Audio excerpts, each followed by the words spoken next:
Welcome back. You're watching NewsX with me, Devika Chopra, and we go back to our live coverage. Prime Minister Modi is set to address the nation at 8 p.m. for the first time since Operation Sindoor.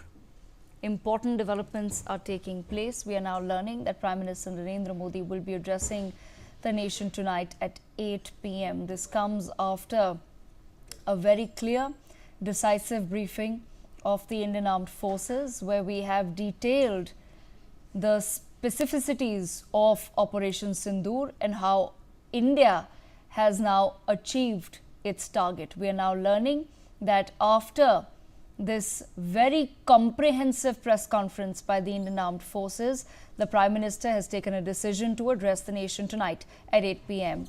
Rakesh Singh joining us for more details. Rakesh, take our viewers through what is it that we're learning from our sources. देखिए, operation सिंदूर शुरू होने के बाद पहली बार प्रधानमंत्री नरेंद्र मोदी आज रात 8 बजे राष्ट्र को संबोधित करेंगे। प्रधानमंत्री का यह संबोधन दोनों देशों के बीच जमीन, हवा और समुद्र में सभी सैन्य हमलों को रोकने की आपसी समझौते पर पहुंचने के 2 दिन बाद होगा।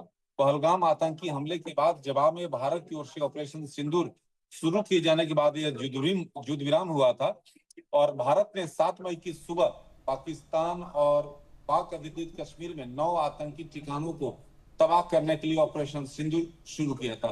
लेकिन जिस तरह से दोनों देशों के बीच युद्ध विराम हुआ है, तमाम चीजें हैं, बातें हैं, जिस तरह से सरकार की ओर से भी लगातार प्रेस कॉन्फ्रेंस किया जा रहा है।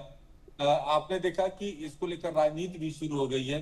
अब सूत्रों से ये जानकारी मिल रही है कि प्रधानमंत्री डिटेल बताएंगे कि आखिरकार किस तरह से ये कार्रवाई हुई, भारत को आखिर कार्रवाई क्यों करनी पड़ी, साथ ही साथ इसके नतीजे क्या निकले और किन देशों हो सकता है, जो सूत्र हमारे इस बात की जानकारी दे रहे हैं कि इसके पीछे आखिर सीज फायर किया गया, उसके पीछे रणनीति क्या रही।